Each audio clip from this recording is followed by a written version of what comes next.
The grave marker stood in sharp relief against the gray Chicago sky, a solitary sentinel guarding the final resting place of Evelyn Vance. Richard Vance knelt before it, his knees protesting against the damp earth, his weathered hands trembling slightly as he placed a bouquet of daisies, her favorites, at the base of the stone. 35 years of marriage, now reduced to a name and 2 dates carved in granite. The finality of it cut through him like the November wind. "You left too soon, Evie." He whispered, his fingers tracing the letters of her name. The loneliness of the past 3 months had settled into his bones, a constant companion he never wanted. At 68, Richard had imagined growing old together in their modest brick home, surrounded by books and memories. Instead, he found himself adrift a ship without its captain. The cemetery was nearly empty this Thursday morning. Just an old man saying goodbye again. Richard struggled to his feet, wincing at the stiffness in his joints. Once a respected history teacher, at Lincoln High, he had spent decades guiding students through the great battles of the past. Now he faced his own battle, learning to live alone after a lifetime shared. A week after the funeral, Richard found himself in an unfamiliar world of polished mahogany and hushed voices. Albright and Associates occupied the 32nd floor of a glass tower that scraped the Chicago skyline. Richard tugged at the collar of his funeral suit, the only formal attire he owned, feeling out of place among the leather chairs and original artwork. Dan, his son, sat beside him, scrolling through emails on his phone. At 45, Dan had built himself into the image of success. Tailored suit, expensive watch, the confident posture of a man accustomed to being listened to. He'd insisted on accompanying his father, playing the role of the dutiful son, though they both knew it was formality rather than sentiment that brought him here. Mr. Albright adjusted his gold-rimmed glasses, his gaze settling on Richard with a weight that suggested more than professional courtesy. The leather portfolio before him remained closed, his hands resting on it as if guarding a secret. "Richard," he began, his voice steady but carrying an undercurrent of something Richard couldn't quite place. Evelyn's affairs were extensive. She created a blind trust 30 years ago. You are its sole beneficiary. He pushed the thick leather binder across the polished table. As of this morning, the trust is valued at $48,200,000. The number hung in the air like a physical presence. Richard felt the room tilt slightly. His mind couldn't grasp it. Evelyn, his Evelyn, who debated buying name-brand coffee, who patched the elbows of his favorite sweater, who loved their simple, quiet life. It wasn't possible. Dan's leg, which had been bouncing impatiently, suddenly went still. The air left his lungs in a short, sharp gasp. Richard glanced at his son and saw something flash across his face. Not shock, but calculation. "There's a mistake." Richard's voice came out thin and uncertain. "No mistake," Albright assured him. Evelyn was a pioneering software architect in the early days of tech. She sold patents, invested wisely, and built a silent empire, all while living a life of quiet simplicity with you. Richard's mind reeled back through the decades. The late nights Evelyn spent at her computer that she'd dismissed as as just tinkering. The occasional business trips that never seemed to match any particular job. The quiet contentment she showed in their modest lifestyle, never once suggesting they could afford more. Albright slid a single heavy brass key across the desk. She also left you a property. It's held by the trust, completely off the public record. A place in Wisconsin. She called it Sanctuary. Dan's eyes snapped from the binder to the key, his gaze sharpening. Richard recognized the look. It was the same expression his son wore when closing business deals. He wasn't seeing a grieving father or a memento of a secret life. He was seeing assets, complications, opportunities. The silence in Dan's luxury car on the way home felt oppressive.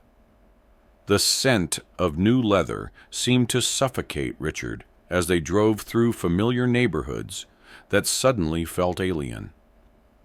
He turned the heavy key over and over in his hand, the cold metal, the only thing that felt real in a world that had shifted beneath his feet.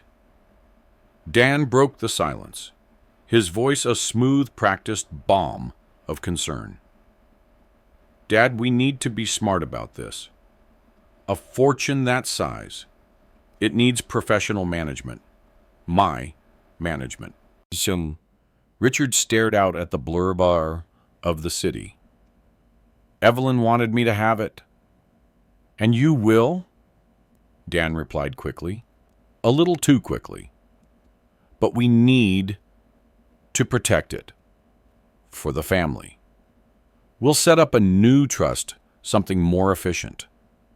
I'll handle the investments, the legal. You won't have to worry about a thing. He was already using words like we and our. The 48 million had already become his in his mind. Richard was just the temporary, inconvenient guardian. I need time, Dan, Richard said, hearing the weariness in his own voice. Time is what we don't have, Dan countered, a new edge to his voice. The market is volatile. We need to move the assets before... He trailed off, but Richard could finish the sentence. Before I did something he couldn't control. For 42 years, Richard's world had been shaped around the word yes for his son. Yes, you can have the car. Yes, I'll co-sign the loan. Yes, of course, we'll help with the down payment. The no was small, but it felt like shifting the foundation of a house. No, Dan, not until I understand what your mother truly wanted. Dan didn't speak for the rest of the drive. The muscles in his jaw were knots of steel. When they got back to Richard's small brick house, the home he and Evelyn had shared for decades, Brenda was already there. She descended upon him with a hug that felt like an appraisal, her sharp eyes scanning his face. Dan's wife of 15 years, Brenda, had the polished elegance of someone who had refined herself into a social weapon. Her smile was practiced, her jewelry subtle but expensive, her manner suggesting both warmth and authority. Richard, what a shock, but a wonderful one. We are all so blessed. She and Dan moved like a well-rehearsed team. They sat Richard down in his own armchair, while they stood a united front. Brenda poured tea from Evelyn's favorite pot into Evelyn's favorite cups, a domestic performance that made Richard's chest tighten with something between grief and anger. Richard, let's be realistic. Brenda began, her voice sharp as glass. "What are you going to do with all that money fund? A library. Dan's real estate venture is on the verge of a major expansion. This is the capital he needs. It's a chance to build a true Vance family legacy. A legacy built on his inheritance, on Evelyn's life's work." Richard looked around the living room, at the bookshelves he and Evelyn had built together, at the faded photograph of them on their honeymoon, at the quilt she had made for their 30th anniversary. This was their legacy. Not some glass tower with his son's name on it. "It's my decision," Richard said, his voice gaining a strength he hadn't realized was there. "And I need time." Dan's patience finally snapped. He loomed over Richard, his shadow falling across his chair. "We don't have time for your sentimentality, Dad. This is business.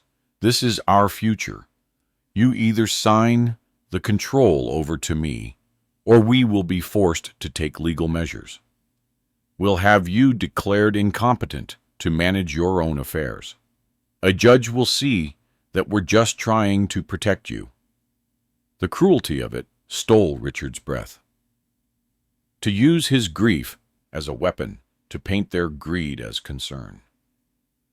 He felt a lifetime of quiet sacrifices curdle in his stomach. Richard stood up, feeling every one of his 68 years. "I need to walk." He left them there, in his home, their faces frozen in righteous frustration. The cold wind bit at Richard's face as he walked the familiar streets of his neighborhood.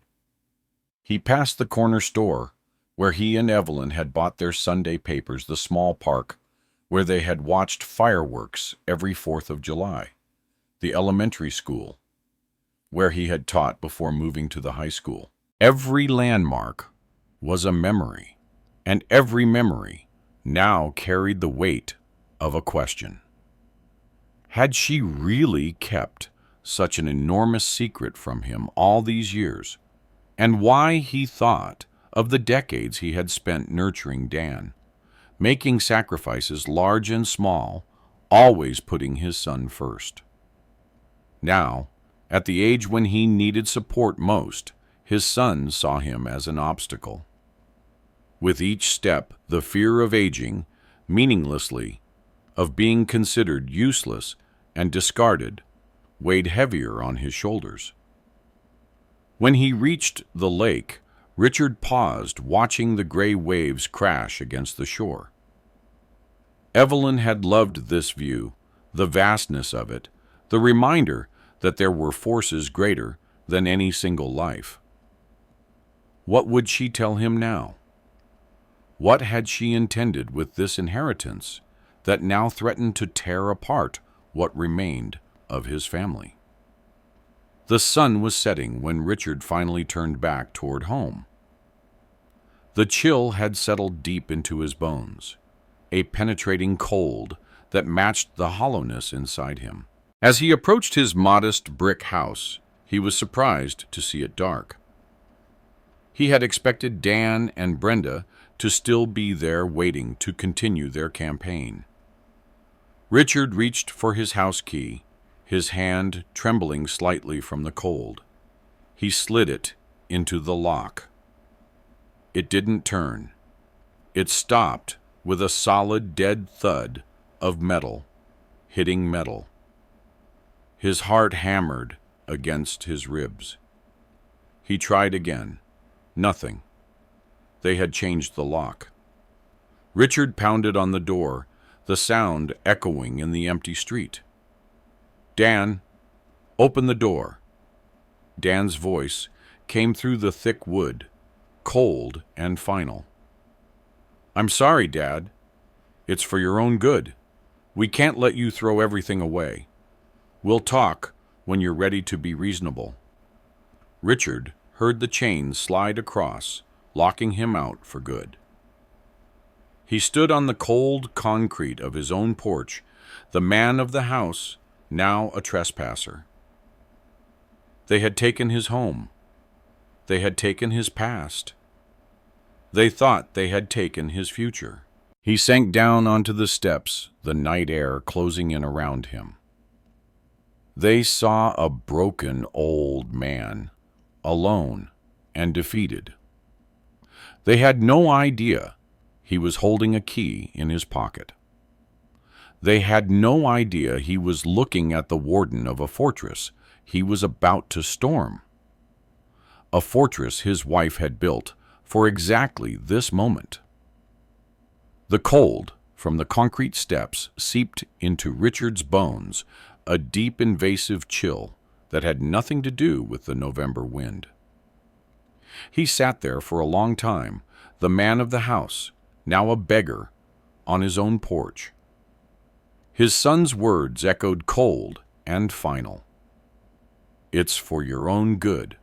The world he knew, the one built on 40 years of quiet love and shared sacrifices, had been bulldozed in a single afternoon. Désir was a heavy coat, and he was ready to pull it over his head. But then his fingers, numb inside his pocket, brushed against the key. The heavy brass key Mr. Albright had given him. Sanctuary. A safe harbor. And he remembered the lawyer's last words spoken with an urgency he hadn't understood at the time. If anything happens, anything at all, you call this number. Don't call the police. Don't call your son. Call this number. Richard's hand trembled as he pulled out his phone. The screen was painfully bright in the darkness. He dialed the number from the small card Albright had slipped into his coat pocket. It rang twice, a clean electronic sound that cut through the night. A man's voice answered calm and steady, with no preamble. "Thorne. My name is Richard Vance." Richard began, his voice hoarse.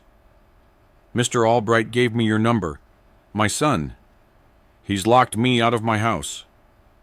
There was no surprise in the man's voice. No pity, just a quiet efficiency. "I understand, Mr. Vance. What is your location?" Richard gave him the address. "Stay where you are. I will be there in 20 minutes. A black SUV. Do not speak to anyone else." The line clicked dead. 20 minutes felt like a lifetime. Richard watched the cars of his neighbors pull into their driveways, warm squares of light, opening and closing as families went inside for the night. He was a ghost, watching a life he no longer had. Then exactly 19 minutes later, a black SUV with tinted windows pulled silently to the curb. It had no logos, no markings, just the quiet hum of a powerful engine. The driver's door opened, and a man stepped out. He was tall, built like a man who had spent his life carrying weight, with short graying hair and eyes that saw everything. He walked up the path to Richard's porch with a steady, unhurried gait. "Mr. Vance," he said, his voice the same calm baritone from the phone. He looked at the locked door, then back at Richard, a flicker of something unreadable in his eyes. "Mrs. Vance prepared for this years ago. Please come with me." He didn't offer to help Richard up, and Richard was grateful for that. Thorne treated him not as a victim, but as a man with a destination. Richard followed him to the idling vehicle. As he slid into the warm leather of the passenger seat, he looked back at his little brick house one last time. It looked smaller now, a cage he had just escaped. They didn't drive to a hotel. They drove out of the city toward the smaller private airfields that catered to corporate jets and wealthy hobbyists. The city lights fell away behind them, replaced by the dark, sleeping shapes of the countryside. Thorn didn't speak much, and his silence was a comfort. It was the silence of a professional, a man following a set of instructions left by someone he respected. "How long did you know my wife?" Richard finally asked as they turned onto a narrow access road. 15 years, Thorn replied. "She hired me after I left private security work. She was remarkable, and she never mentioned me." A small smile touched the corner of Thorn's mouth. "On the contrary, Mr. Vance, she spoke of you constantly. She said you were the most honest man she'd ever known, the most decent." They pulled up to a hangar where a sleek small jet waited, its lights cutting through the darkness. "We're flying?" Richard asked, his voice still sounding foreign to his own ears. "Yes, sir, to Sanctuary," Thorn replied. He opened the rear door of the CUV and left out a handsome wooden box with brass fittings. It looked like something you would keep old maps or heirlooms in. He held it out to Richard. "Evelyn asked me to give this to you, but only at this exact moment, when you were on your way to the place she built for you." Richard took the box. It was heavier than it looked. Inside, resting on a bed of dark velvet, was a single thick envelope sealed with wax. His name was written on the front, in Evelyn's elegant, familiar script. It was a letter from a ghost. A letter from his wife, reaching out to guide him through a war he never knew she had seen coming. The jet was a small, quiet world of its own, cutting through the black sky. Richard sat in a leather seat that felt too soft, the wooden box resting on his lap. Below them, the lights of Chicago receded, becoming a glittering web, then a faint memory. His whole life was down there, a life that now felt like a story someone else had written. Richard's fingers traced the wax seal on the envelope. It was shaped like an oak leaf, a small private symbol between Evelyn and him. The oak tree in their first apartment's courtyard where he had proposed. He broke the seal. The paper inside was thick, creamy, and covered in her familiar, precise handwriting. "My dearest Richard," it began. "If you are reading this, then the part of our son that I feared most has finally shown itself. I am so sorry. Sorry that I am not there to stand with you, and sorry for the secrets I had to keep to protect you." The plane banked, and the engines changed their pitch. Thorn sat across from Richard, a silent, steady presence. He wasn't watching Richard. He was watching the horizon, as if on guard. "Dan is not the man we raised. He is driven by a hunger that will never be satisfied, and Brenda feeds it. They see you as a relic, a sentimental old man, standing between them and what they believe they are owed. I could not bear the thought of them leaving you with nothing." Richard looked up from the page, his vision blurring. This couldn't be real.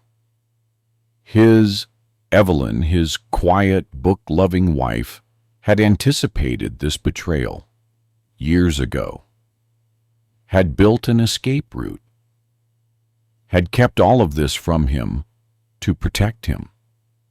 The thought was both comforting and devastating. "I know this is a shock, Richard, but you must understand. I did not spend my final years simply waiting. I prepared. I have been tracking Dan's business dealings for a long time. His success is an illusion, a house of cards built on risky loans and over-leveraged assets. He is closer to bankruptcy than he would ever admit. Richard's breath caught in his chest. Evelyn had known. She had seen the rot setting in long before he had. And so, my love, I prepared a lever. Through a series of holding companies, my trust has quietly acquired the majority of his commercial debt. He thinks he owes his empire to 3 different investment banks. In reality, he owes it all to me, to you. The documents are with Albright. When the time is right, you will not have to ask for what is yours. You will simply take back what was always meant to be part of our legacy. Use it to protect yourself. Use it to show him that true strength is not about what you can take, but what you can build and defend. Always remember that I love you, that I have loved you from the moment you spilled coffee on my computer science textbook and spent an hour trying to dry each page, that I have loved you through every quiet evening, every small adventure, every gray hair and laugh line, that I will love you long after I am gone. Find your strength, my darling. It has always been there. Yours eternally, Evelyn. They landed on a small private airstrip in Wisconsin, a single ribbon of asphalt carved out of a dense forest. There was no terminal, no tower, just a waiting SUV, identical to the one that had picked Richard up. The air was different here, clean, sharp, and smelling of pine and cold earth. They drove for another 30 minutes, leaving the main road for a smaller one, then a smaller one still, until they were on a gravel lane that seemed to be swallowed by the woods. Finally, a gate appeared, not wrought iron and ostentatious, but solid steel and stone blending seamlessly with the landscape. It slid open without a sound. They rounded a final bend, and Richard saw it. Sanctuary. It wasn't a house. It was a statement.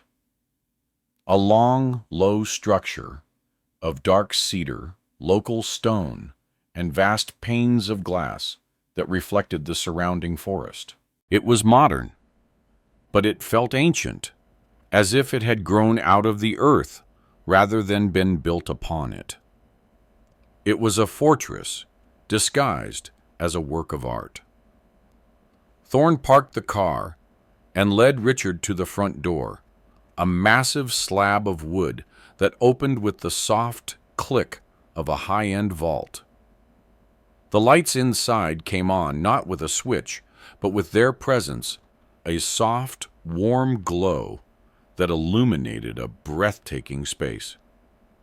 A great room with a ceiling 2 stories high, dominated by a stone fireplace big enough to stand in. Bookshelves lined an entire wall filled with books. Richard recognized books Evelyn and he had collected over the years. The furniture was simple, comfortable, designed to be lived in, not just looked at. Beyond the wall of glass, a wooden deck overlooked a silent, dark lake. This was her real office. Thorne said, his voice softer now. Her think tank. Everything is self-sufficient. Solar power, a geothermal heating system, satellite internet, its own well. You could stay here for a year and never need the outside world. Richard walked through the rooms, his hand trailing along the smooth, cool surfaces. A state-of-the-art kitchen, a workshop that put his own to shame, a library with a rolling ladder. It was a home, but it was also a plan. a plan written in architecture and engineering. He found himself in a room that could only be described as a command center. Multiple screens lined one wall, showing security feeds from around the property. A large digital map displayed what appeared to be financial holdings. Filing cabinets with biometric locks stood in one corner. "She built all of this," Richard whispered, the enormity of it finally hitting him. "She created an entire secret life." "Not a secret life," Thorne corrected gently.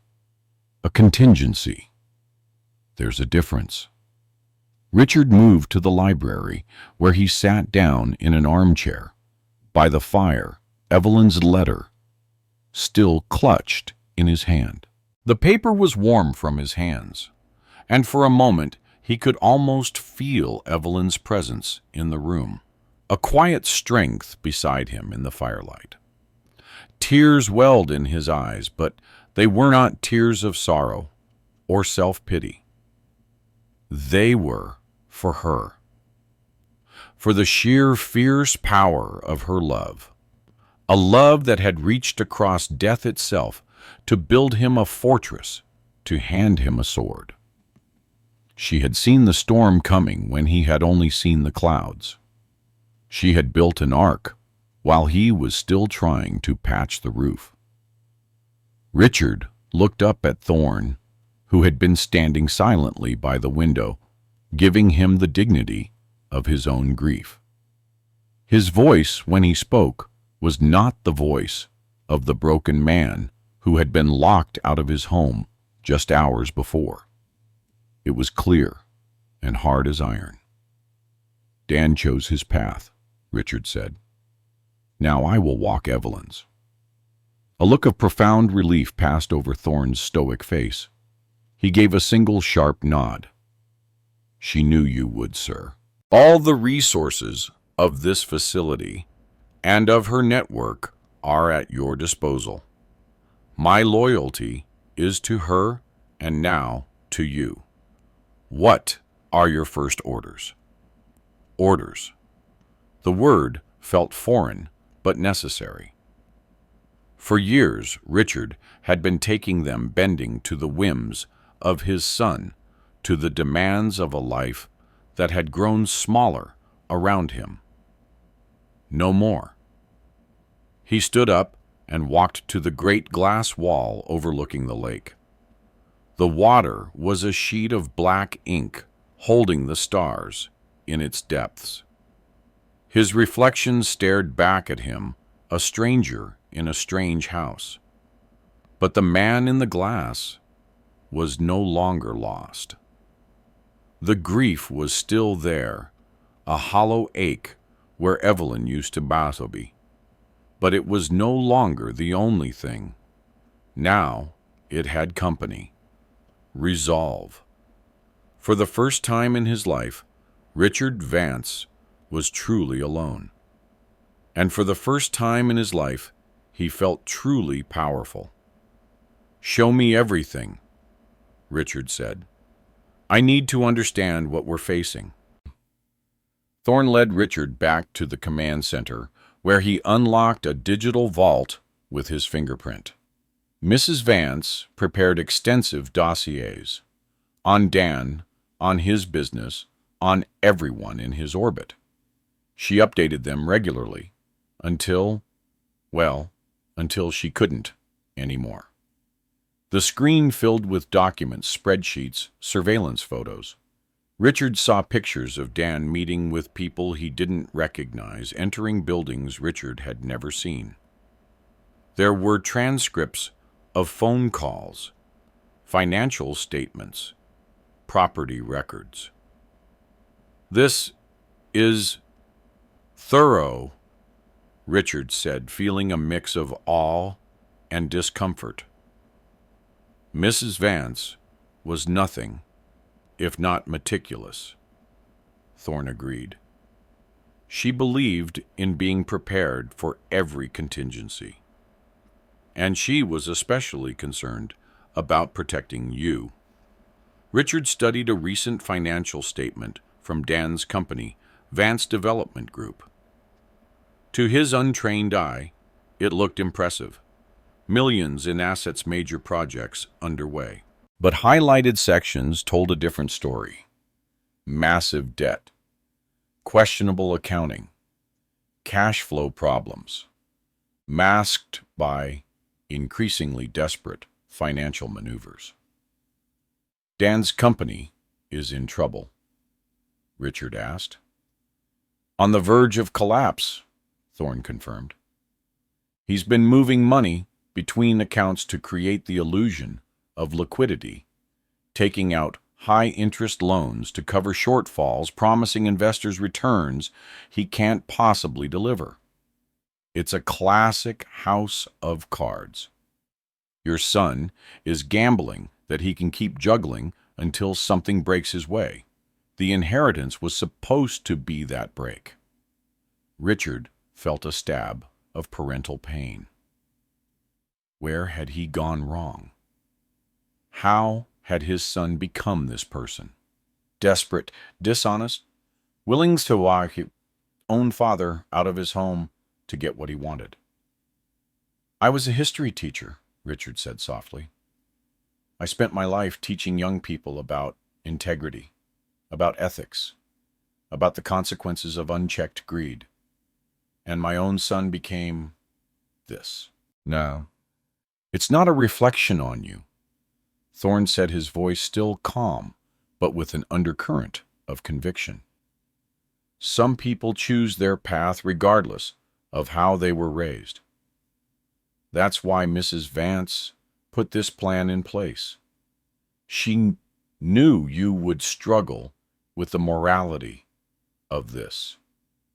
It's part of what she loved about you.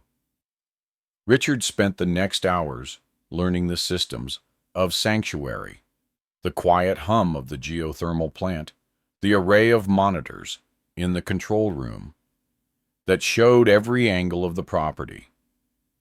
Evelyn had not just built a house, she had built a self-contained world. While he learned, he imagined the world Dan and Brenda were living in. A world of growing annoyance, then confusion. He could picture the scene in his old house. They would have returned the next morning, expecting him to be waiting in the porch cold and defeated, ready to sign their papers. When they found him gone, their concern would not have been for his well-being, but for their asset. An asset that had suddenly, inconveniently, walked off the balance sheet. Richard knew his son. He would have spent a day calling hospitals and police stations not out of worry, but to build a record, to create a narrative of a confused old man who had wandered away. When that failed, he would have turned to more direct methods. Thorne confirmed Richard's suspicions on the third day. A private investigator Dan hired had started making inquiries. A man with a cheap suit and tired eyes had been asking questions in Richard's old neighborhood. It didn't take him long to start following the trail, the credit card used for the private flight, the connections to Wisconsin. "They'll find us," Richard said, feeling anxiety rise in his chest. "They're meant to find us," Thorne replied, with a slight smile. "That's part of the plan. We just need to be ready when they do." Richard nodded, understanding dawning. "So, what do we do now?" "Now," Thorne said, "we prepare for war." Richard stood before the great glass wall of sanctuary, watching the silent lake ripple in the evening breeze. He thought of Evelyn sitting in this same spot, planning, preparing, protecting. The weight of her absence was still there, a constant ache. But now it was joined by something else, a determination to honor her final gift to him. He looked at his reflection in the glass at the man he had become in just these few days. The shock was fading, replaced by a clarity he hadn't felt in years. For decades, he had been Richard Vance's history teacher, husband-father. Simple roles with clear boundaries. Now he was something else. The executor of Evelyn's final brilliant plan, the guardian of her true legacy.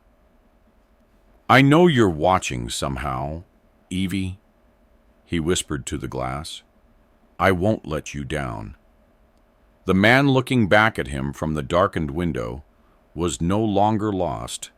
He was found, and he was ready to fight. Dawn at Sanctuary painted the great room in shades of amber. Richard stood at the wall of windows watching mist rise off the lake. 5 days had passed since his arrival. 5 days of learning, planning, and wrestling, with a lifetime of assumptions about his son. The brass key that had unlocked this fortress now hung on a simple chain around his neck, a constant reminder of Evelyn's foresight. With each passing hour, Richard felt himself transforming from the victim on the porch steps to the guardian of a legacy Dan had never truly understood. Thorne entered with a tablet in hand, his movements efficient as always. "We have movement. The private investigator hired by your son accessed the flight records yesterday. He's been making calls to realtors in the area."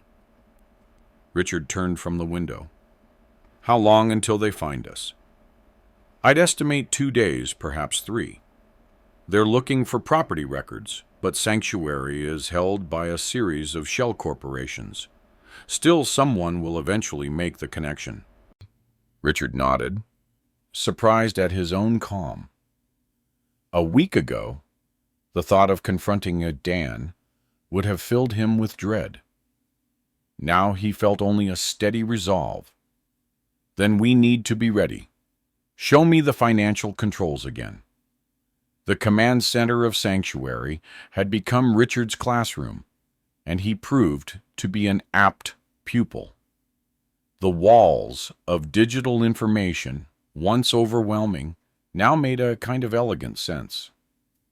Evelyn had spent years developing not just a fortress, but an arsenal acquiring controlling interests in the very financial institutions that Dan believed supported his empire.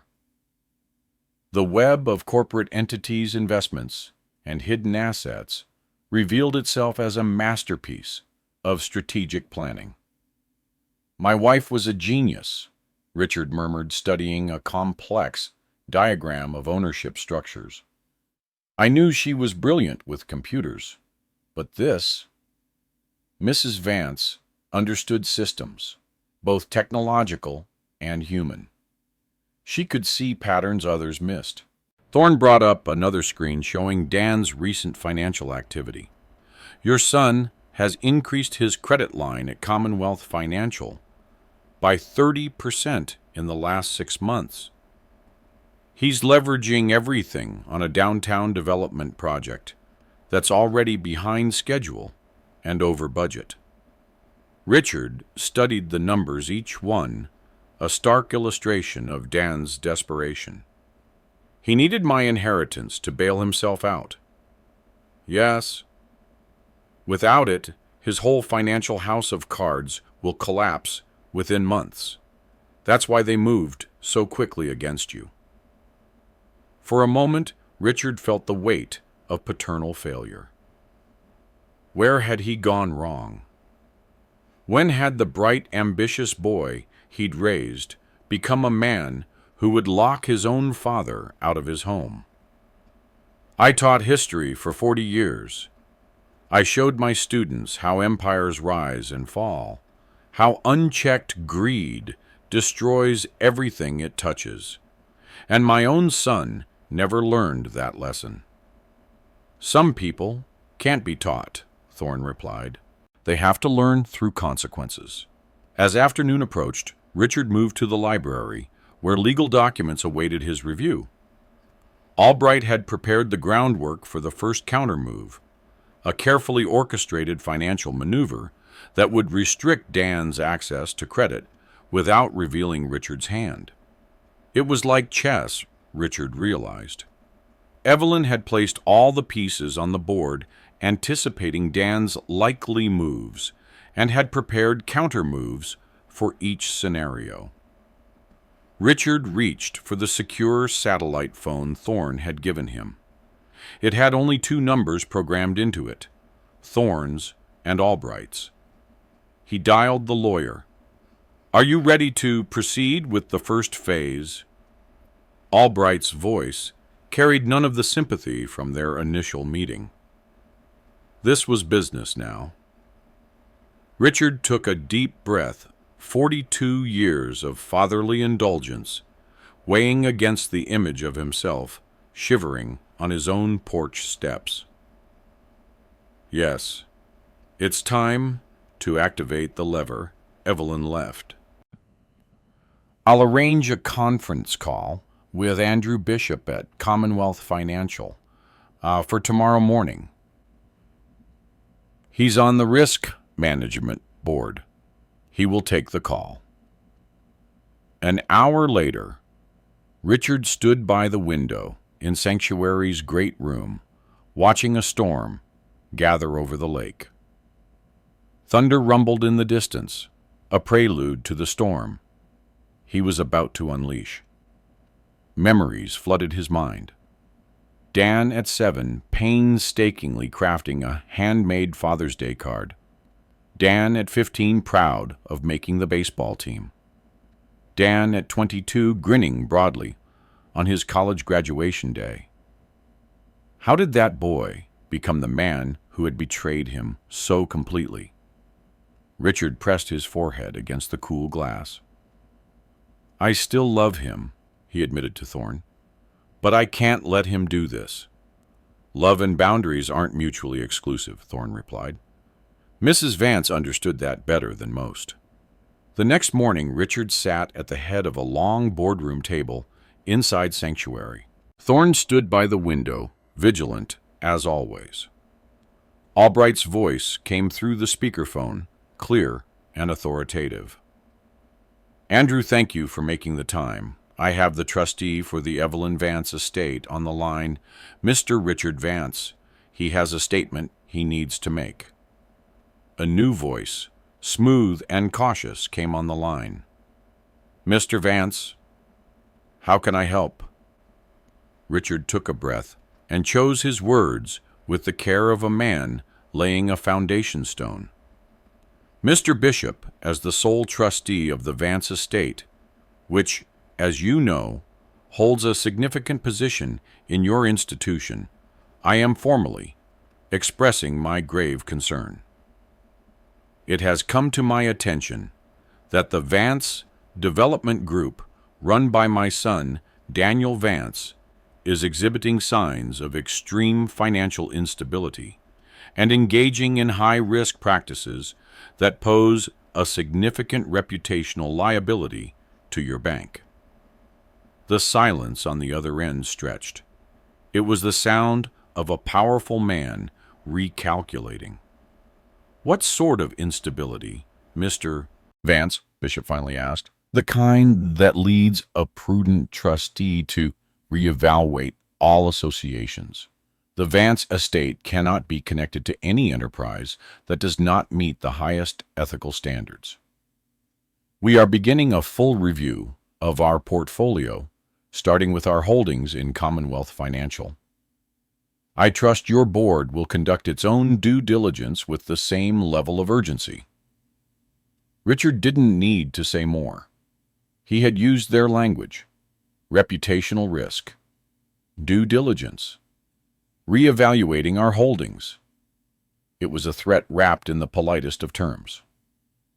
"I understand completely.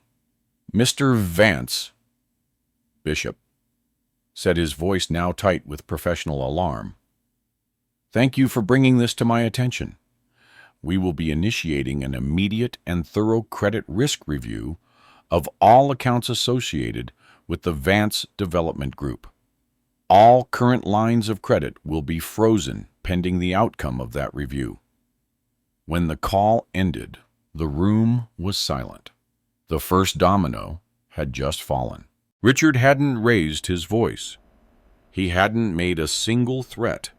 He had simply used the power his wife had so carefully, so secretly placed in his hands. The money his son was counting on to fuel his war against Richard was now being choked off at the source. And Dan would have no idea it was Richard who had just tightened the noose. Across the city, Dan sat in his corner office, the Chicago skyline spread before him like a kingdom. His phone buzzed with a text from Commonwealth Financial. All current credit lines temporarily suspended. Pending credit review. Please contact your account manager. His face drained of color. Without those credit lines, he couldn't cover payroll for the downtown project. Without that project, he couldn't service his existing debt. Without debt service, the entire house of cards would collapse within weeks. He punched in the number for his contact at Commonwealth, Andrew Bishop. The call went straight to voicemail. "What's wrong?" Brenda asked, her practiced, social smile still fixed on her face, despite the tension in her voice. "A misunderstanding," Dan assured her. "It'll be resolved by tomorrow." But tomorrow came, and nothing was resolved. Bishop didn't return his calls, neither did anyone else at the bank. Investors began calling concerned about rumors of financial difficulties. Contractors threatened to walk off the job if payments weren't made. The pressure built like water behind a failing dam. "It's starting," Thorne reported to Richard, showing him reports from a credit monitoring service. "Commonwealth Financial has frozen all of your son's credit lines. Other lenders are starting to pull back as well. It's a classic contagion effect. Once one major institution shows concern, others follow suit to protect themselves." Richard nodded, watching the financial storm he had unleashed from the quiet sanctuary Evelyn had built. There was no joy in it, only a grim satisfaction that the lever was working precisely as his wife had designed it to. How long before he feels the full effect? Days, not weeks. He's already scrambling. His company made 3 large transfers this morning, trying to cover immediate obligations. They were declined. At night, Richard couldn't sleep. He walked out onto the deck overlooking the lake, the crisp Wisconsin air filling his lungs. The stars reflected on the water's surface, a mirror image of the vastness above. He thought of the classroom where he had spent decades teaching young people about the rise and fall of civilizations, about the human cost of greed and ambition, unchecked by compassion or wisdom. Had he failed Dan as a teacher, as a father, or was there something in his son that neither he nor Evelyn could have reached, no matter how they tried? A hunger, as Evelyn had called it, that would never be satisfied. "I miss you, Evie," he whispered to the night sky. "I wish you were here to guide me through this." The silence that answered was profound, but not empty. It held the echo of her presence, the legacy of her love manifested in the sanctuary around him. She had known this moment would come. She had prepared him for it in the only way she could. The freeze on Dan's credit was a silent, invisible move. Its effects would be a slow strangulation, a tightening in the flow of capital that would leave him confused and gasping for air. But it was only the first part of the plan Evelyn had laid out. The second part was about dismantling the facade. Dan and Brenda had built their lives on a foundation of lies, and Richard was about to expose the cracks to the world. The next morning, Richard made another call from the secure line. This time, to Kensington Advisory Group, a firm in Chicago that specialized in forensic accounting. They were discreet, expensive, and ruthlessly thorough. "I'm not accusing anyone of wrongdoing," Richard explained during the video conference. "I'm simply concerned about unusual patterns of expenditure and potential conflicts of interest within Vance Development Group. As a significant stakeholder, I need clarity." Ms. DeLuca, a senior partner with eyes that seemed to see straight through to the bottom line, reviewed the preliminary research Evelyn had compiled. Her expression remained neutral professional, but Richard caught the slight arch of her eyebrow as she scanned certain documents. "We will find what's there, Mr. Vance," she said, "and what isn't." 3 days later, faster than even Richard had anticipated, a secure, encrypted file appeared in his inbox. It was a 100-page report detailing the inner workings of his son's financial life. It was a masterpiece of deceit. They had discovered 2 primary shell companies. The first was an LLC called BV Interiors, registered to Brenda. For the past 3 years, Dan's company had paid this entity millions in consulting fees. The report traced that money to the purchase of 2 luxury cars, a series of first-class trips to Europe, and a river of charges from high-end designer boutiques.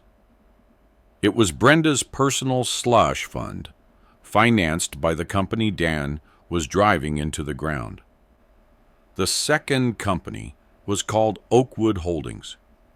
This entity had been used to purchase a multi-million-dollar condominium in a glass tower on the Chicago waterfront.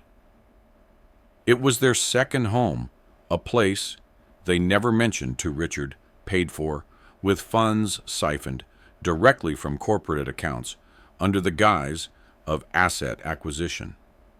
It was brazen, arrogant, and meticulously documented.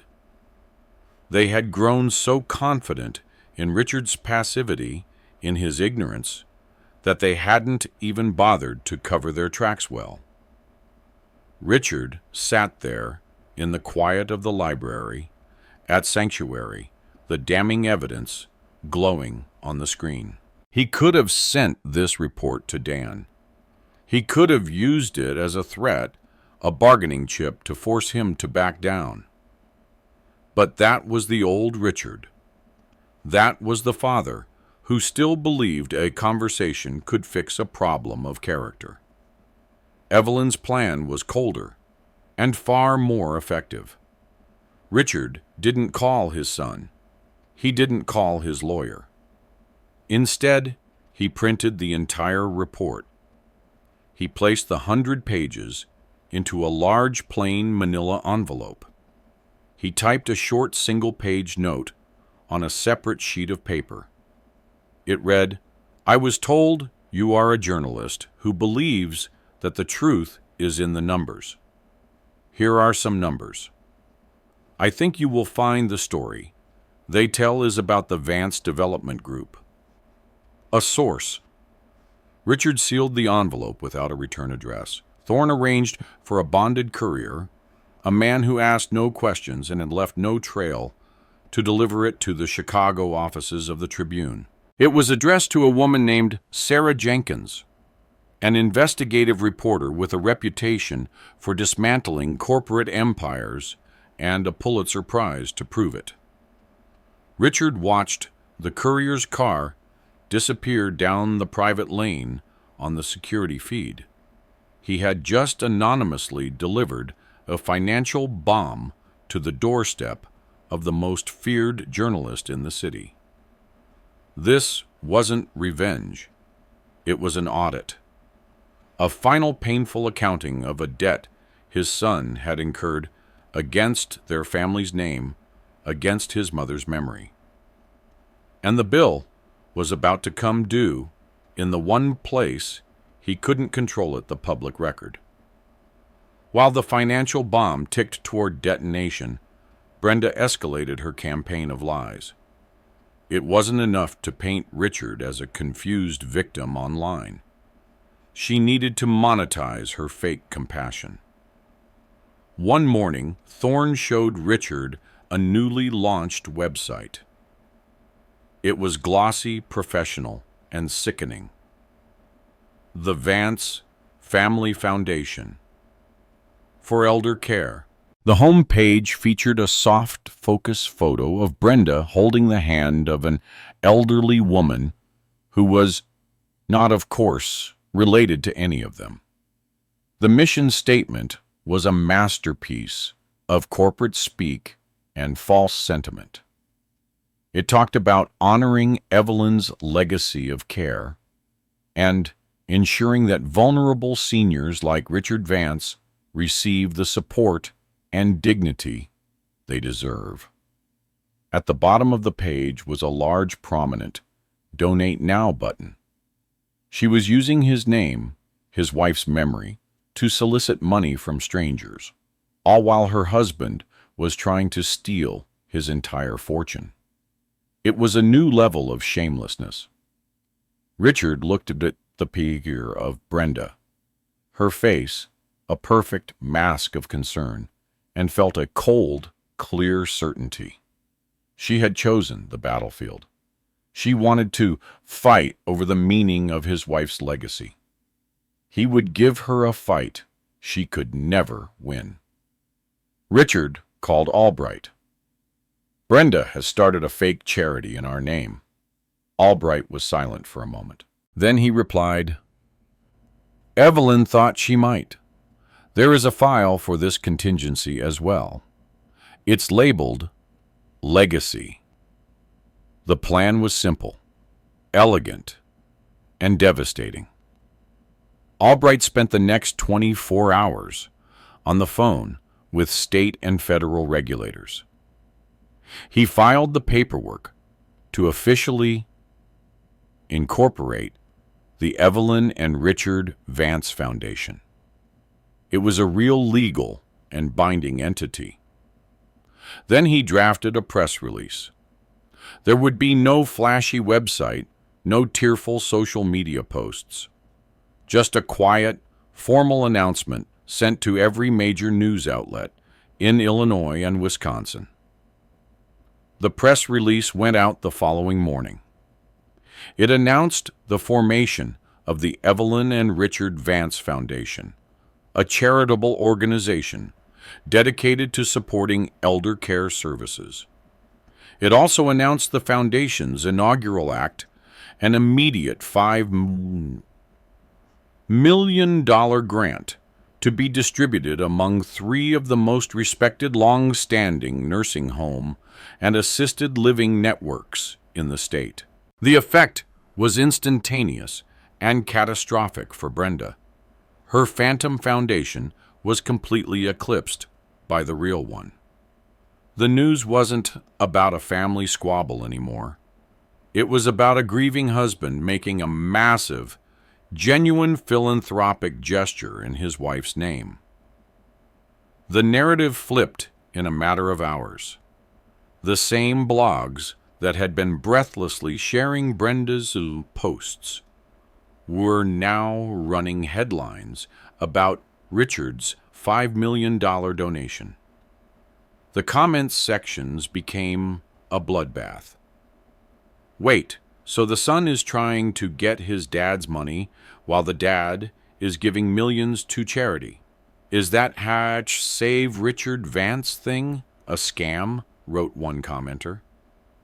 Others were less polite, calling for investigations into Brenda's foundation and questioning how Dan could claim his father was incompetent, while Richard was establishing legitimate charitable organizations. Brenda's website was flooded with angry questions. By evening, the donate button was gone. By the next morning, the entire site had been taken down.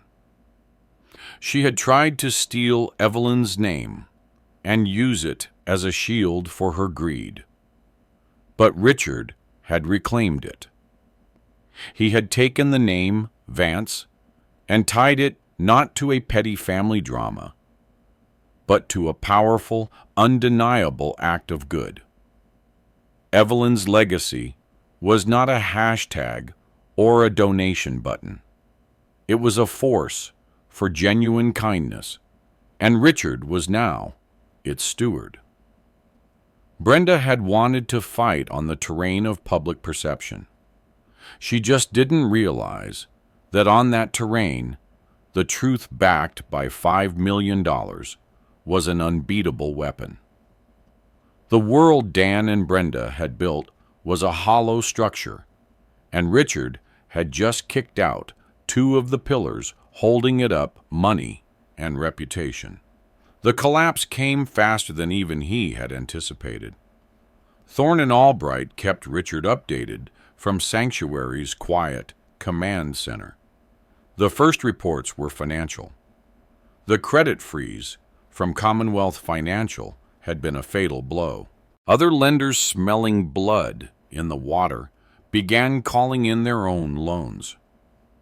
Investors who had been courting Dan for a new downtown project suddenly went silent, their calls going unanswered. His river of easy money had dried up into a cracked and barren riverbed.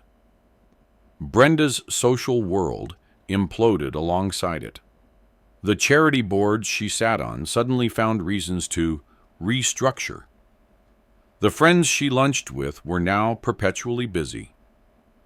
Her carefully curated image of the compassionate socialite had been shattered, replaced by the ugly reality of a cynical grifter. Her hashtag, Save Richard Vance, had become a subject of mockery and online ridicule. Then Sarah Jenkins' first article appeared in the Tribune. It was a masterpiece of journalistic precision. She didn't print the salacious details from the report Richard had sent. Not yet. Instead, she wrote a piece that raised serious questions about the accounting practices and financial solvency of the Vance Development Group. She quoted anonymous sources from within the Chicago real estate scene expressing growing concerns. She mentioned shell corporations and a pattern of high-risk borrowing. The article didn't accuse Dan of a crime. It did something worse.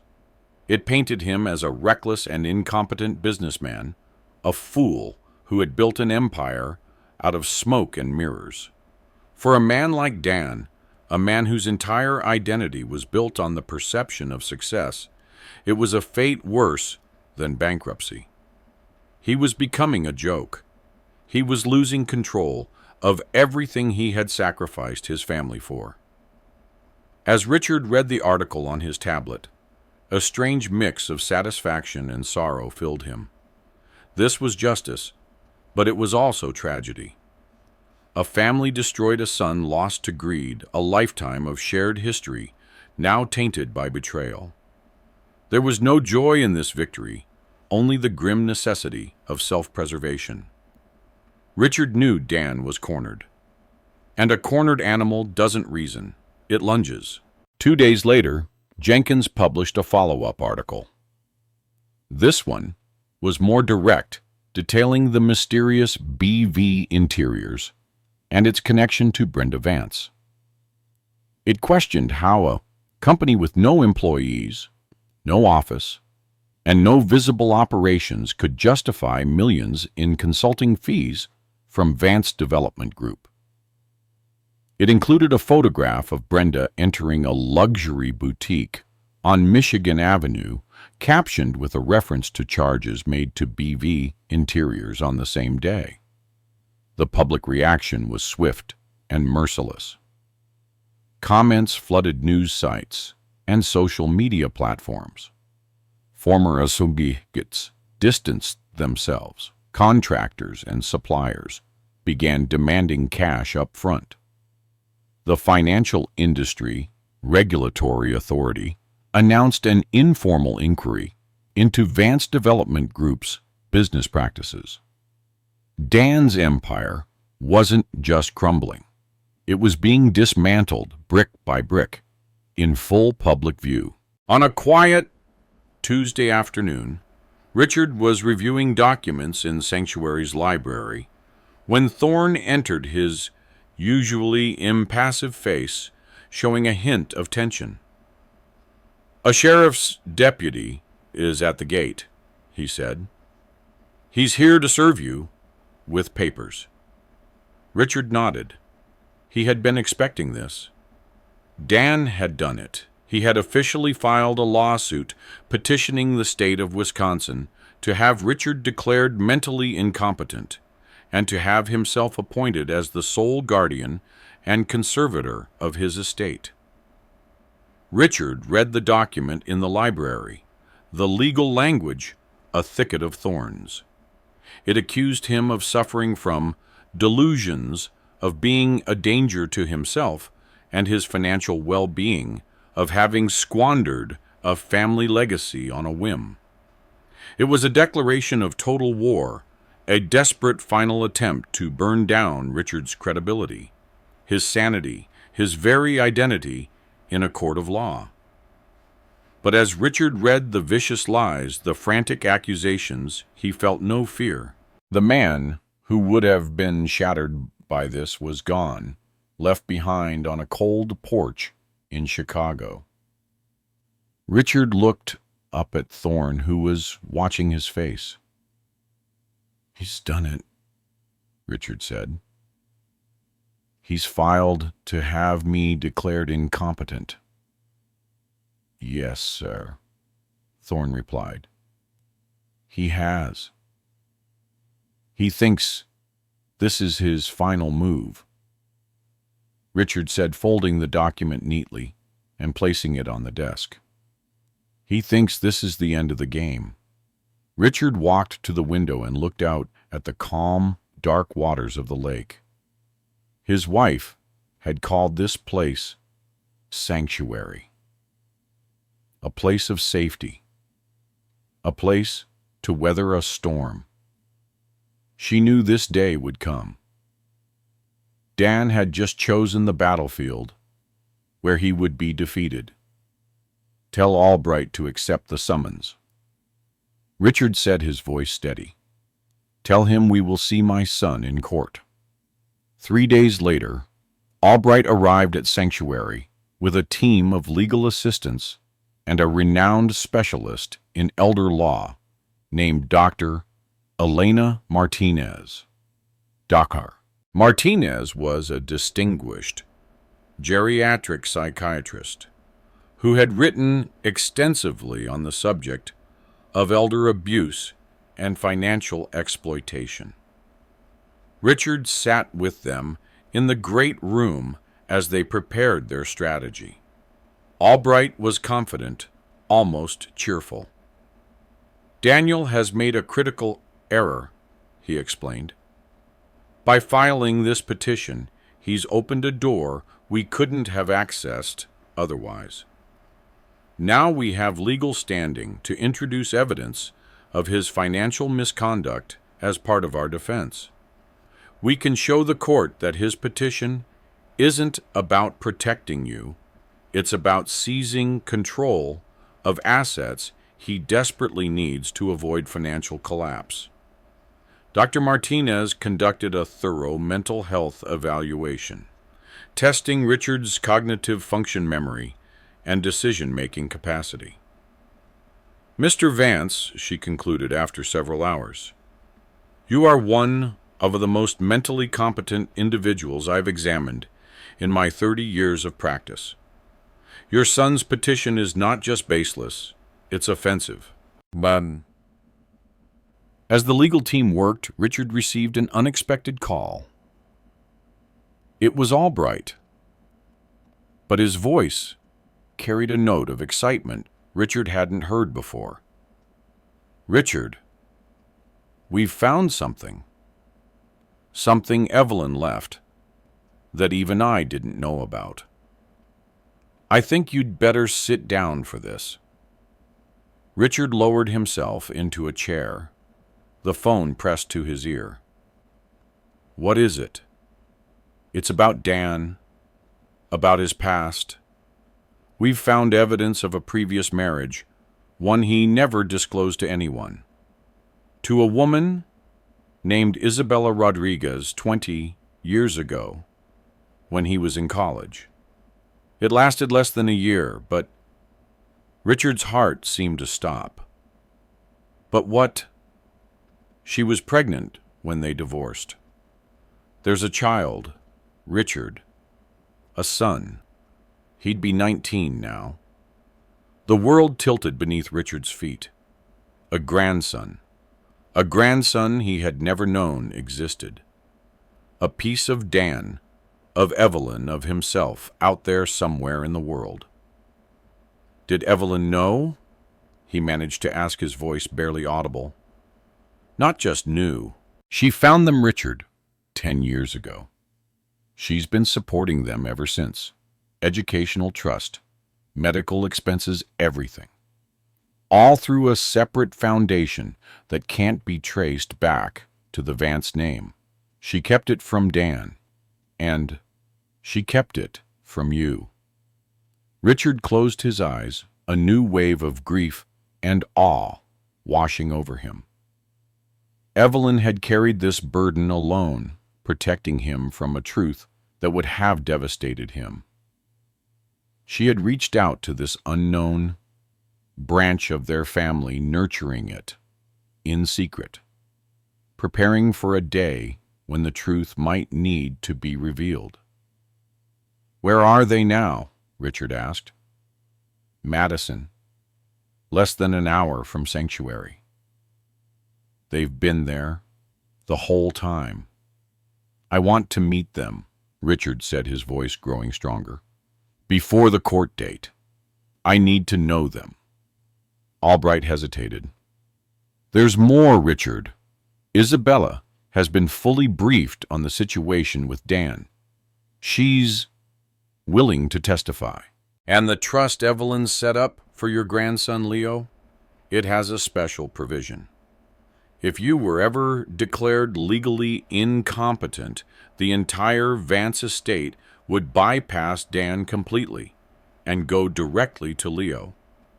Richard sat in stunned silence, the full brilliance of Evelyn's plan finally revealing itself. She hadn't just built him a fortress.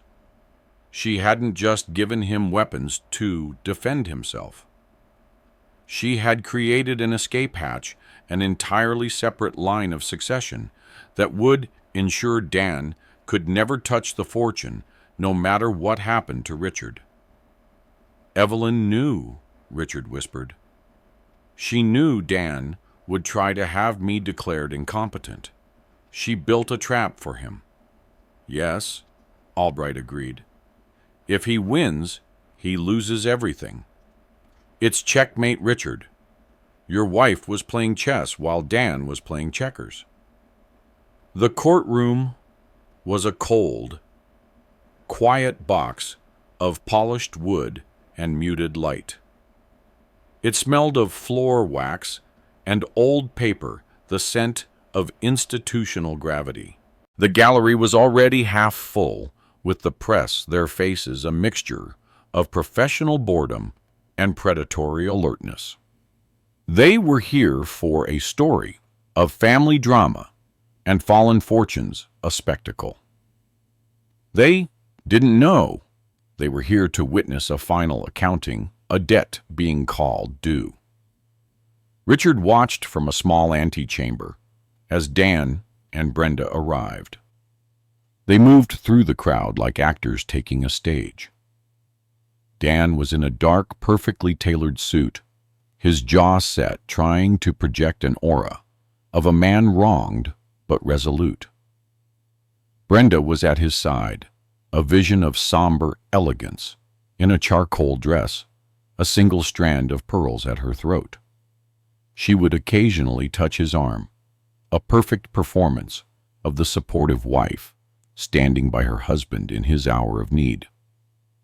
They were radiating confidence, but it was a brittle, fragile thing. It was the confidence of people who had rehearsed their lines so many times, they had started to believe them. Then Albright touched Richard's elbow. "It's time, Richard." Richard straightened his tie, took a deep breath, and prepared to face his son for the first time since that cold night on the porch. He was no longer afraid. He was ready. Judge Winters looked out over the courtroom, her gaze settling briefly on Richard before moving to Dan. "I've reviewed the initial filings in this matter. Case number 2022, CV 1187, Daniel Vance versus Richard Vance, a petition for emergency guardianship and conservatorship."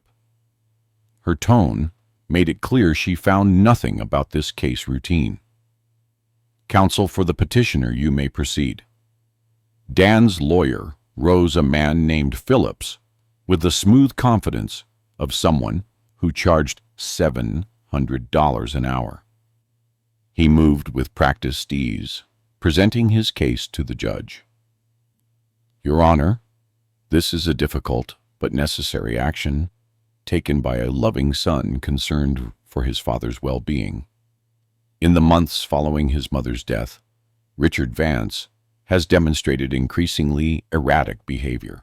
He abandoned his home of 40 years without notice. He has isolated himself at a remote property. He has made hasty, ill-considered financial decisions, including an impulsive $5 million charitable donation, without proper consideration or counsel.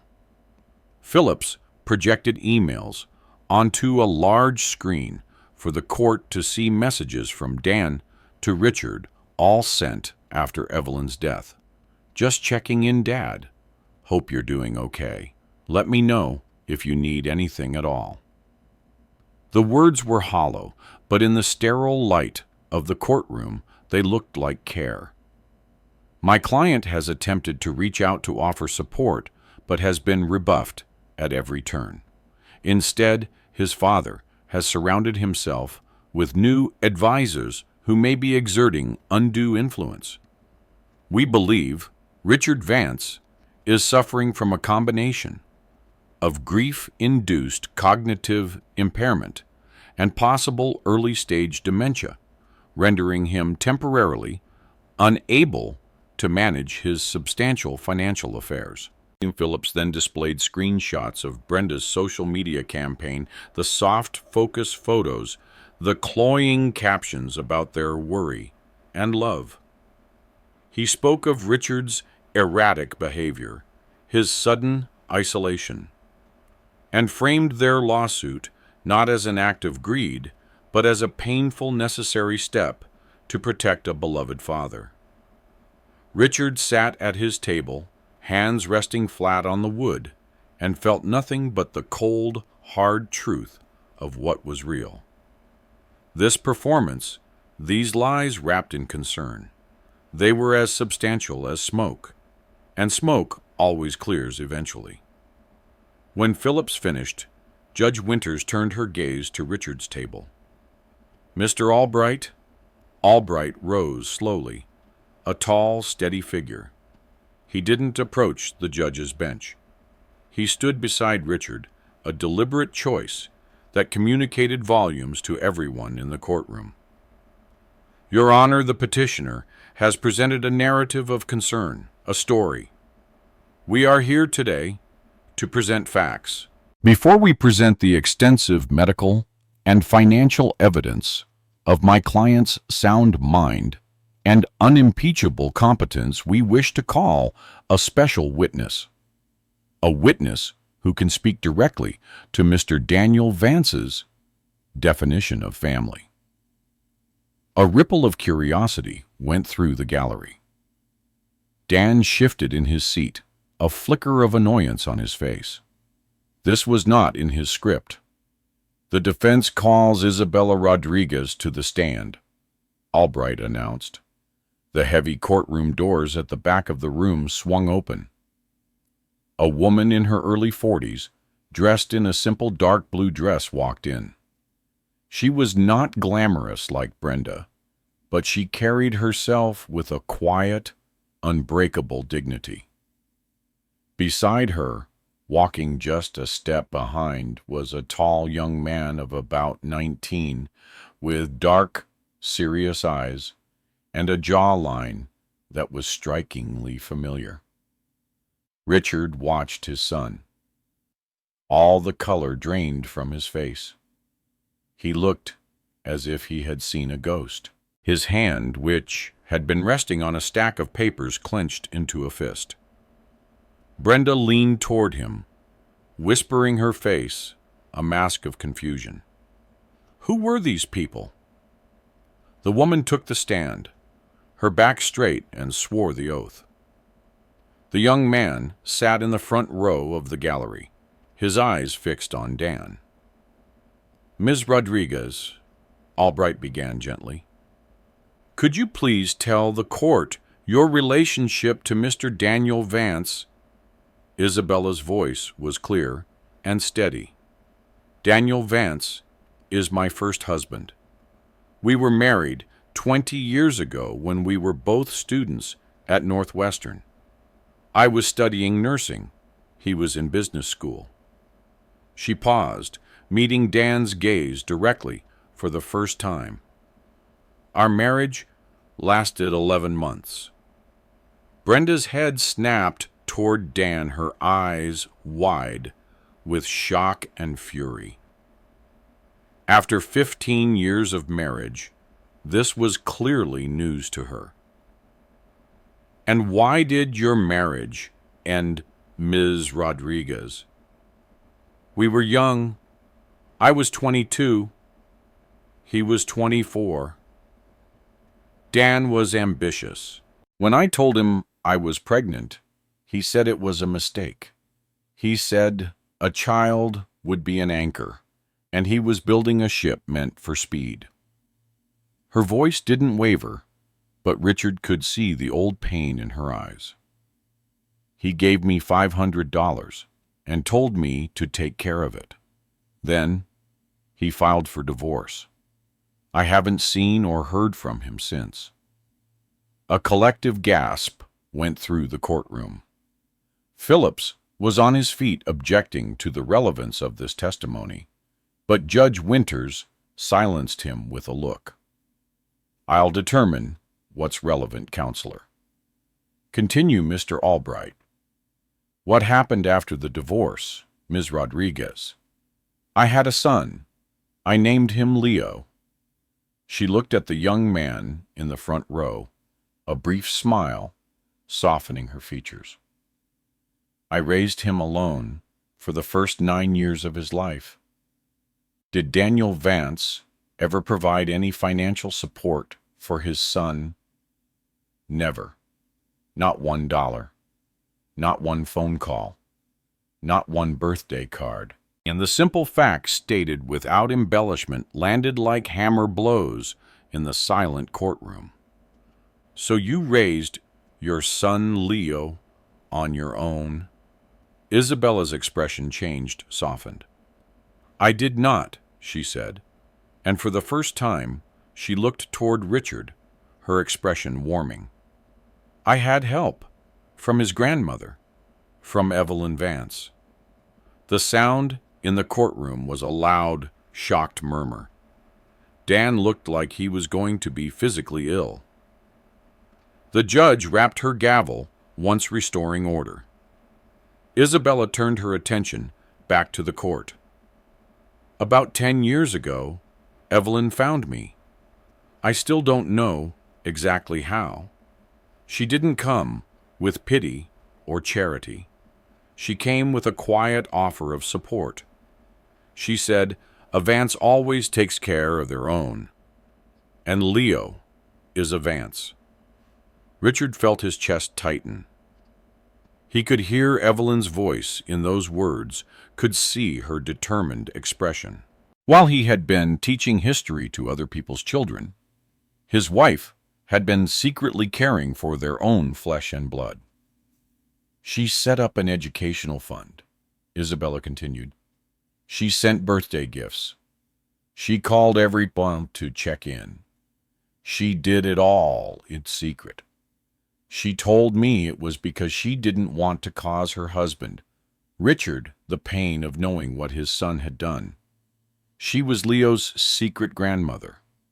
She was the only family he ever knew from that side." Richard hadn't met Isabella or Leo until yesterday.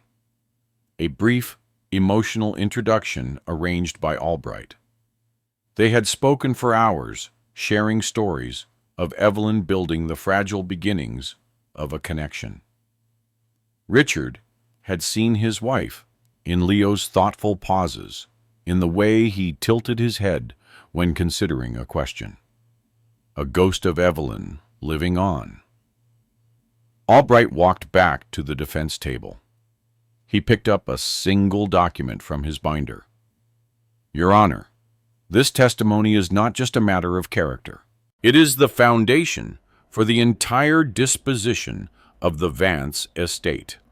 He approached the clerk and handed her the document. "This is an amendment to the Evelyn Vance Trust signed and notarized 1 year prior to her death." He projected the document onto the screen that Phillips had used earlier to display Dan's emails. Richard saw Evelyn's signature at the bottom, strong and clear. "I would like to read the final clause of this amendment for the court," Albright said, his voice ringing with finality. He read slowly, letting each word land like a hammer blow. "In the event that my husband Richard Vance is deceased or is for any reason declared legally incapacitated, the role of successor trustee and the status of sole beneficiary of this trust shall not pass to my son, Daniel Vance. Instead, all rights, titles, and assets of the Vance Trust will pass immediately and irrevocably to my grandson, Leo Rodriguez Vance." The courtroom erupted. Phillips was on his feet shouting objections. Dan stared at the screen, his face a hollow mask of disbelief. Brenda wasn't looking at him anymore. She was looking at the young man in the front row, the boy who had just inherited the $48 million fortune she had schemed and fought and lied for. Her face was a terrifying mixture of fury and despair. Judge Winters banged her gavel repeatedly, restoring order. When the room quieted, she fixed Dan with a penetrating stare.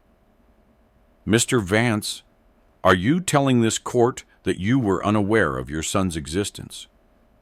Dan's lawyer tried to intervene, but Dan pushed him aside. His voice, when he finally spoke, was strained to breaking. "I was young. It was a mistake. I didn't think clearly." Judge Winters cut him off. Her expression made it clear she had heard enough. She turned to Albright. "Counselor, I assume you have additional evidence to present regarding your client's mental competence." "We do, Your Honor.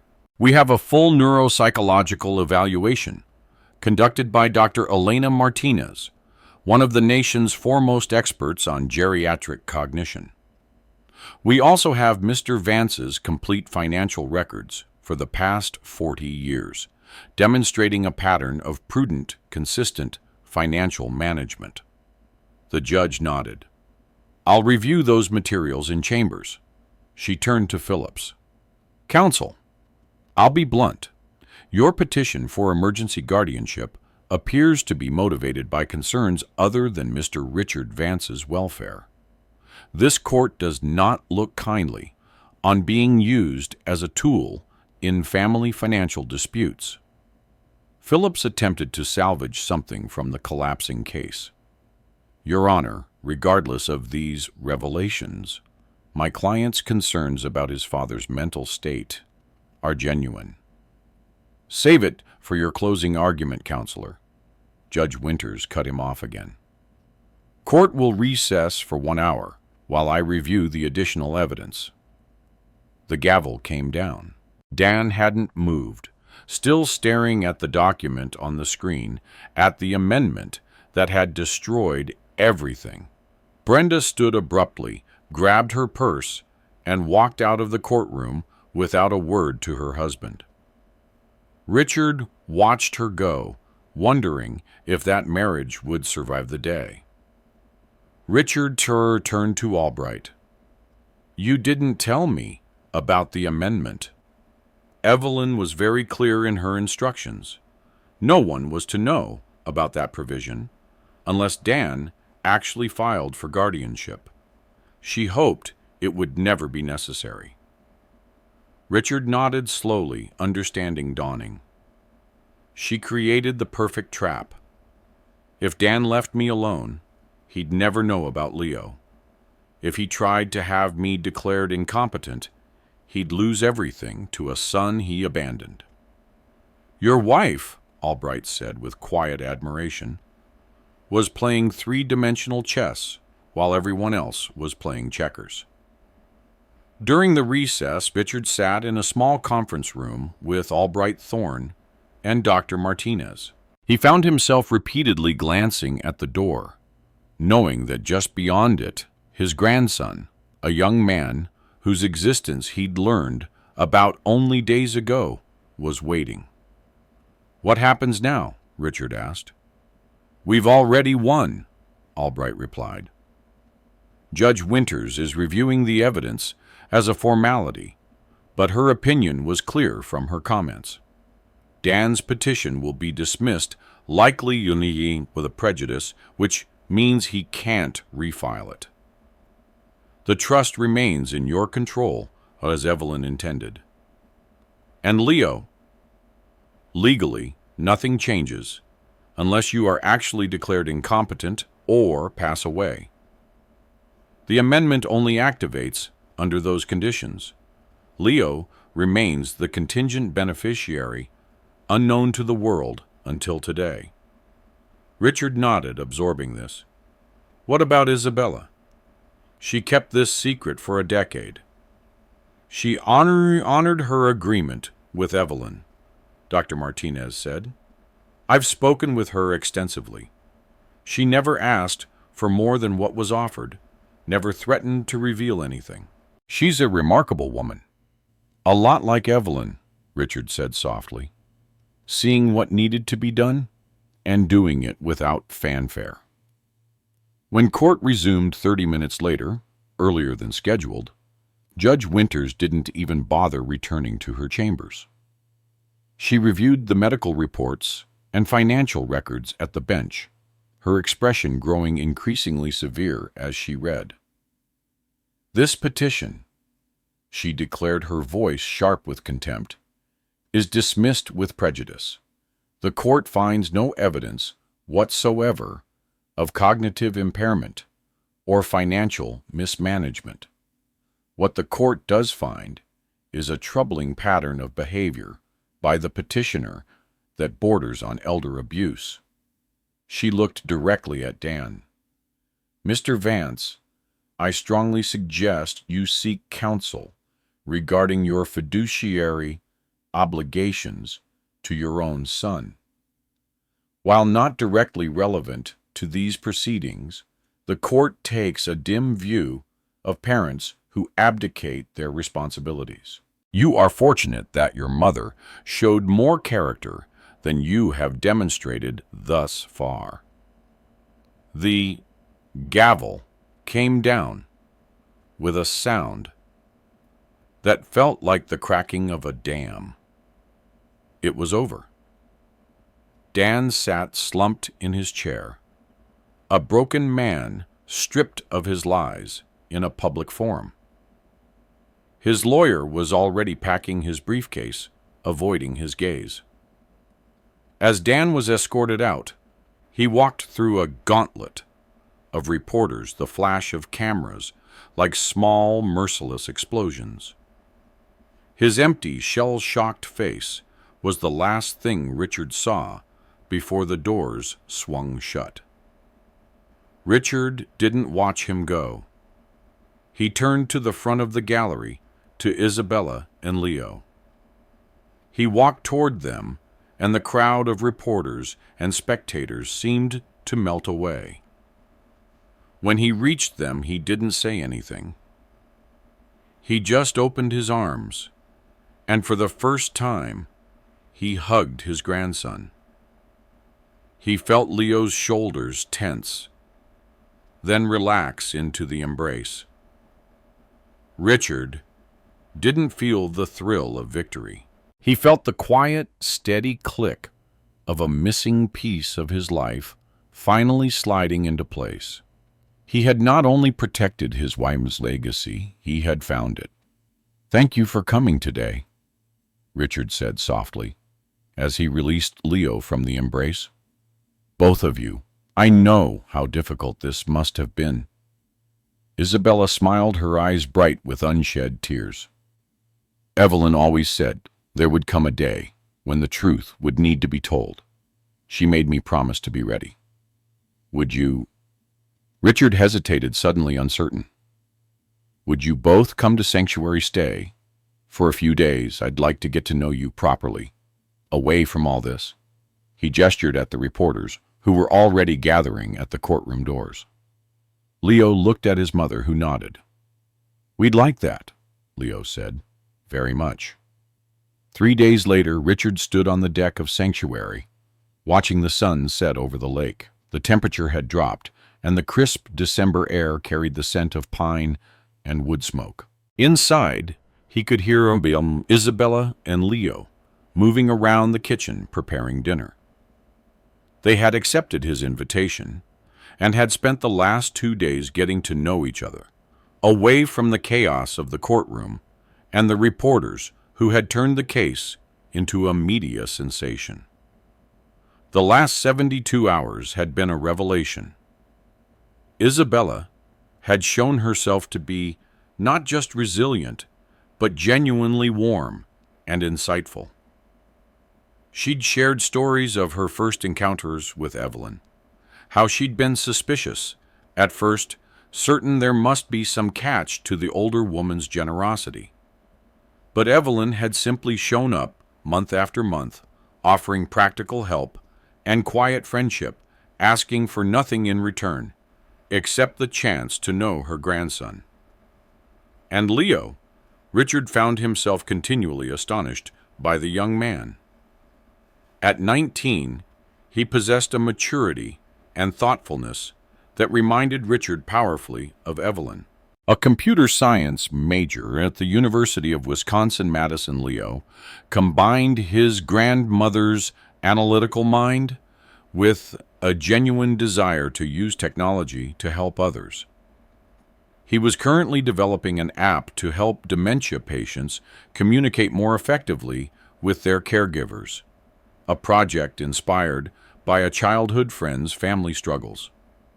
Richard watched a pair of loons glide across the water, their mournful calls echoing across the lake. The stillness of this place had begun to seep into his bones, replacing the anger and hurt with something approaching peace. Not happiness, not yet. The wound of Dan's betrayal was still too fresh, but a kind of acceptance. The world had changed irrevocably, but he had survived. More than survived. He had prevailed. The door slid open behind him. Leo stepped out onto the deck, 2 mugs of coffee in his hands. He handed one to Richard and leaned against the railing, looking out at the water. "I've been trying to imagine her here," Leo said after a moment. My grandmother. I keep thinking about her sitting on this deck, looking at this same view, planning everything so carefully. Richard nodded, studying his grandson's profile. The resemblance to Dan at that age was striking. But there was something else there, too. A thoughtfulness, a steadiness, that reminded him of Evelyn. She loved this place, Richard said. She called it her thinking place. Now I understand why she spent so much time here. She was building a future none of us could see. Leo sipped his coffee, his expression pensive. Mom said she never talked about the money. In all the years they knew each other, Grandma Evelyn never mentioned the trust or the foundation. She just helped. School trips, medical bills, college applications. She was just there when we needed her. Richard felt a familiar ache in his chest, the bittersweet pain of learning new facets of someone he thought he had known completely. That was Evelyn, helping without fanfare, loving without conditions. They stood in comfortable silence for a while, watching the sky turn from orange to deep purple. Finally, Leo turned to face Richard directly. "I don't want the money," he said, his voice firm. "I never asked for it, and I don't need it. It's yours." Richard shook his head. "It's not about what either of us wants, Leo. It's about what Evelyn intended. She built this system, this safety net, for all of us. For you, for your mother, for me. Even in her way, for Dan, though he couldn't see it. But $48 million. What am I supposed to do with that kind of money? I'm studying computer science. I was planning to get a regular job, live, a regular life." Richard smiled, recognizing Evelyn's practical nature in the young man's concerns. "You'll figure it out. You don't have to decide everything now. The trust is structured to give you time to learn to grow into the responsibility. In the meantime, we have the foundation to manage. I could use your help with that." Leo considered this, then nodded slowly. "I'd like that. Mom said Grandma Evelyn always believed that wealth was a tool, not a possession. That it should work for people, not the other way around. She was right. And she'd be proud of you, Leo. Not because you're her heir, but because of the man you've become, despite the challenges you've faced." That evening, over dinner in Sanctuary's great room, the three of them began the delicate work of building a new family from the ashes of the old.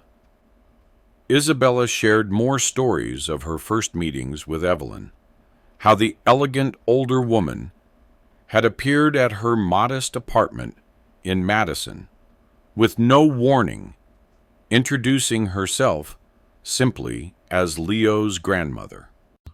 Richard told them about the early days with Evelyn, their courtship, the small apartment where they had started their life together. Leo, hesitant at first, but growing more animated as the evening progressed, talked about his studies, his friends, his dreams of creating technology that would help people communicate across barriers of language and ability.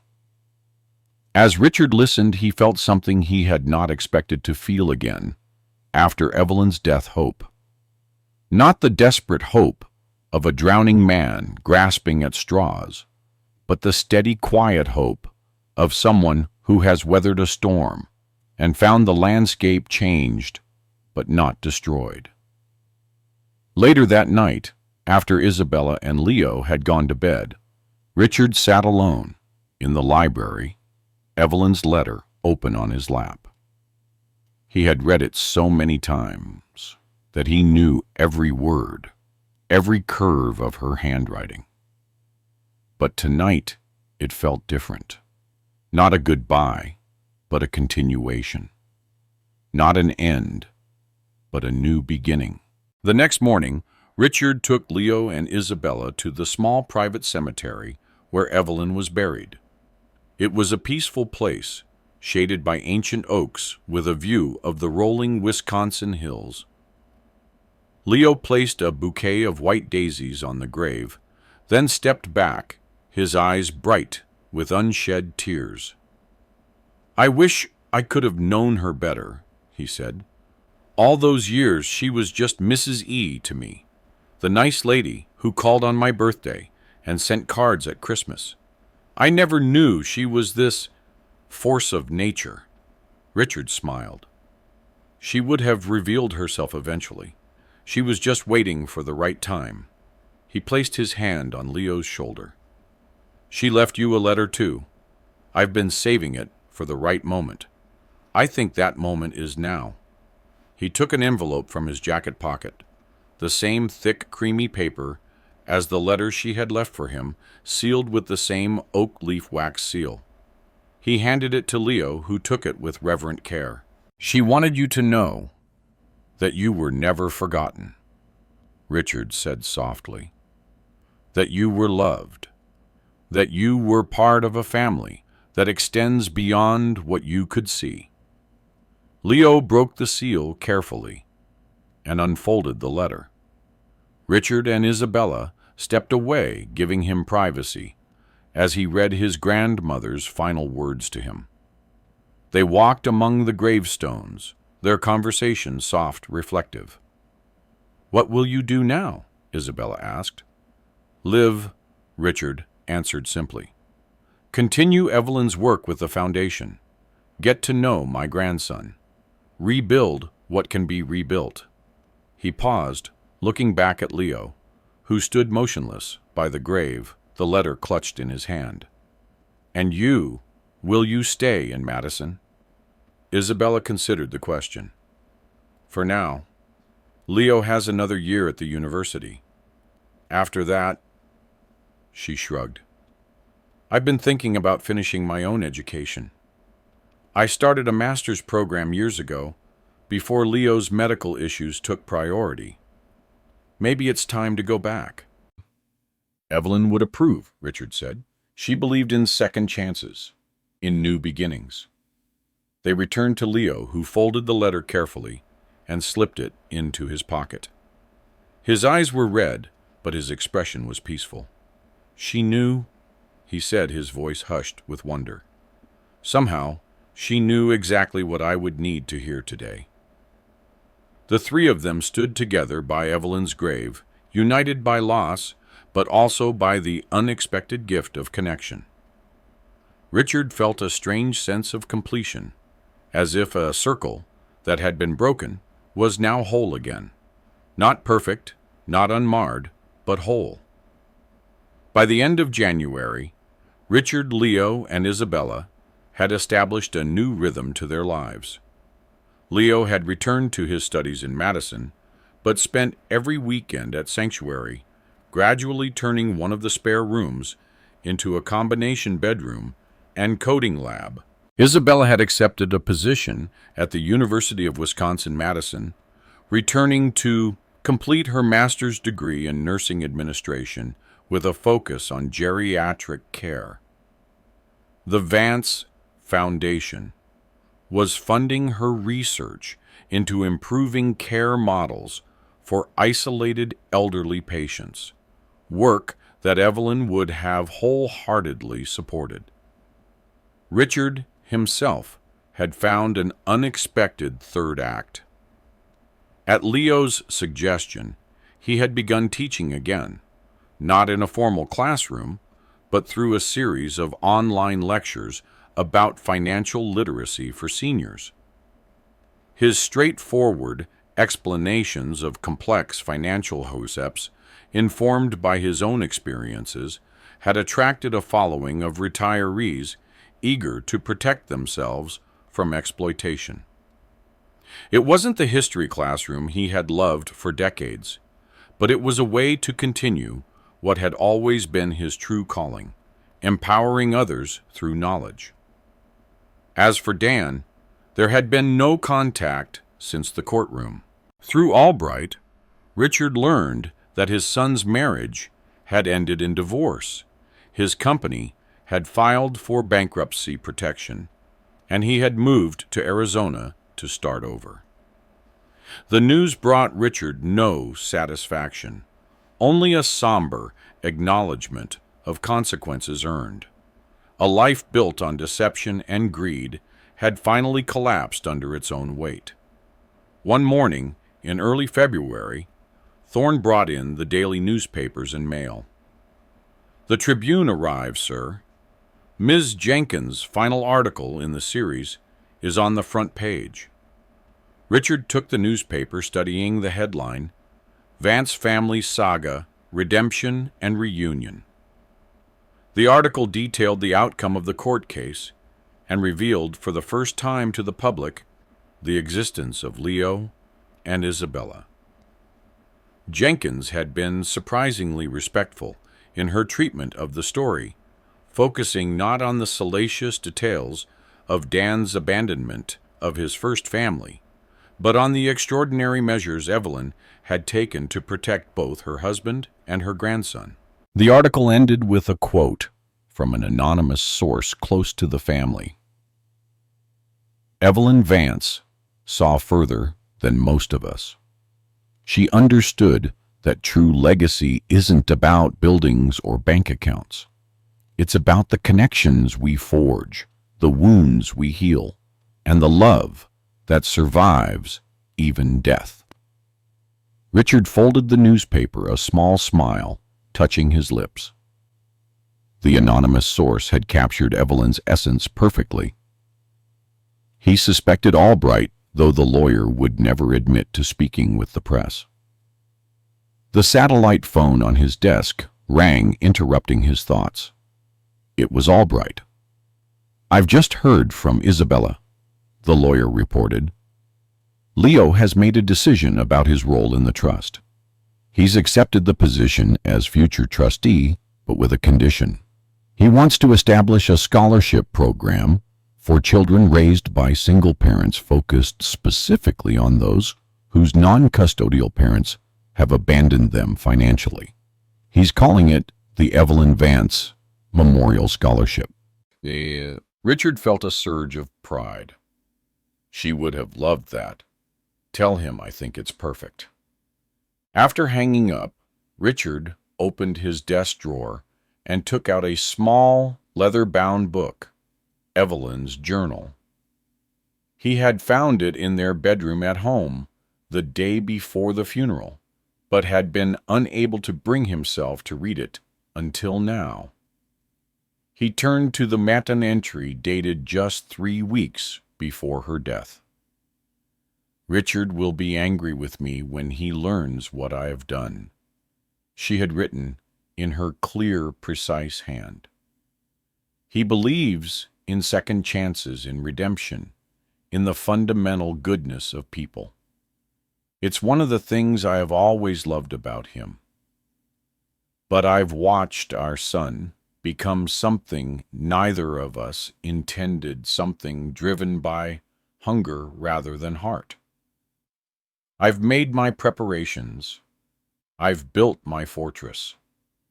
I pray Richard never needs to use it, but if he does, I know he will find his strength. It has always been there, waiting for the moment when kindness alone is not enough." Richard closed the journal, running his hand over the worn leather cover.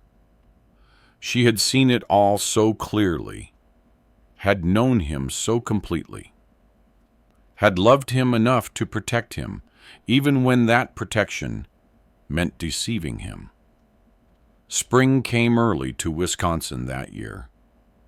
By mid-March, the ice on the lake had thawed, and the first green shoots were pushing through the soil around Sanctuary. On a warm evening in May, 6 months after the court battle, Richard hosted a small dinner party at Sanctuary. Leo and Isabella were there, along with Thorne Albright and Dr. Martinez, who had become a valued advisor to the foundation. They gathered on the deck as the sun set, raising glasses in a toast.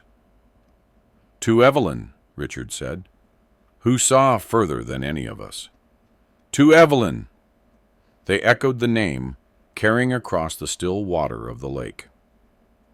Later, as the stars emerged and the conversation continued around him, Richard stood at the railing, looking out at the night.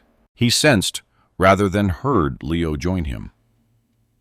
Do you think she knew how it would all turn out? Leo asked quietly. Richard considered the question. Not in detail. No one could predict everything that happened. But she understood the patterns, the possibilities. She created a system that could adapt to whatever came. Like good code, Leo nodded. Flexible enough to handle unexpected inputs, robust enough to avoid catastrophic failures. Richard smiled at the comparison. Exactly like that. She was programming reality in her way. They stood in companionable silence for a while, listening to the night sounds of the forest and lake. Then Leo asked, Do you think my father will ever reach out? Try to make amends. The question touched the tender spot in Richard's heart, the place where hope and hurt still mingled. I don't know. It would take a kind of courage Dan has never demonstrated. But people can change. Sometimes the hardest falls teach the most important lessons. Would you forgive him if he asked? Richard looked at his grandson. This young man who carried the Vance name and Evelyn's spirit.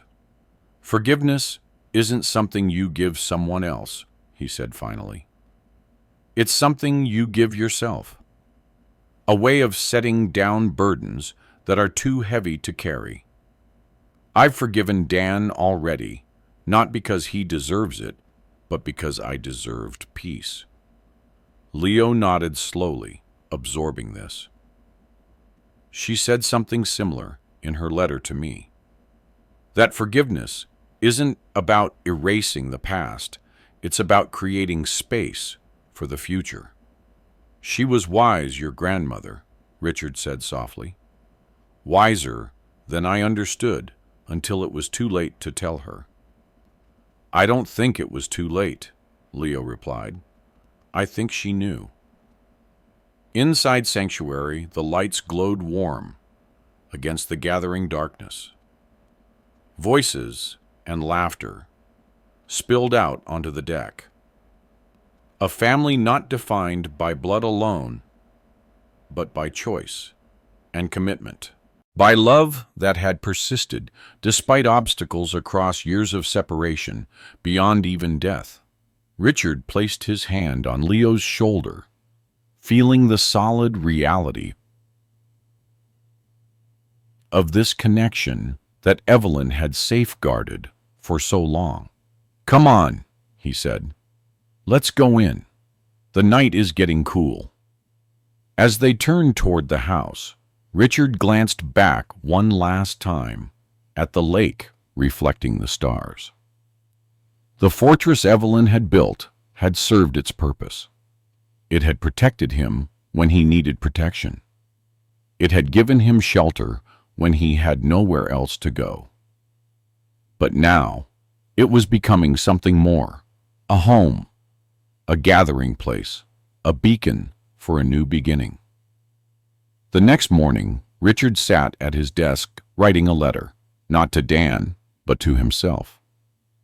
A promise to honor Evelyn's legacy not just through the foundation or the trust, but through the way he lived. To remember that true strength wasn't in money or power, but in connection, in forgiveness, in the courage to rebuild what had been broken. He had no illusions that things with Dan would ever be fully repaired. Some wounds run too deep, some betrayals cut too close to the heart. But Richard had found something he hadn't expected, not just survival, but renewal. A chance to be not just a widower or a betrayed father, but a grandfather, a mentor, a friend. A chance to finish the story Evelyn had begun not with bitterness or regret, but with hope. Richard sealed the letter and placed it in his desk drawer next to Evelyn's journal. Then he went to join Leo and Isabella for breakfast. Outside the windows of Sanctuary, the sun was rising over the lake, painting the water in shades of gold and amber. A new day. And for the first time in a long time, Richard found himself looking forward to what it might bring.